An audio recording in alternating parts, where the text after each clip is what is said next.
Welcome to the Rim Break Rodeo. We hope this video helps. You start by confirming Android version and carrier allowances. These affect private DNS behavior. Once verified, note the DNS server IP and any non-standard port. Make sure you have admin access to that server. Next, enable developer options on the phone and record the Wi-Fi SSID and IP lease details for testing. While you do this, prepare a second network, mobile data or another Wi-Fi, so you can compare results immediately and isolate whether the issue is device, network, or DNS server related. Now you configure the phone.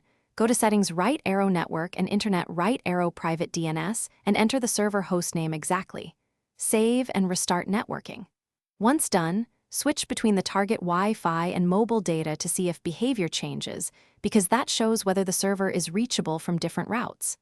Then run resolution tests with ping or DNS lookup apps, verify and AHA records. If queries timeout, capture packet logs with a network capture app to see whether requests leave the device and whether replies return. Finish by validating the DNS server itself. Check the TLS certificate, SNI hostname, and listener port. Mismatched hostnames or expired certs will make Android refuse the connection.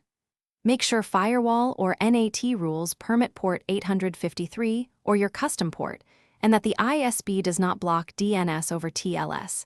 Test from another upstream network. If problems persist, set a manual DNS on the Wi-Fi profile to confirm functionality, and here's one tip. Capture a packet trace to detect whether requests are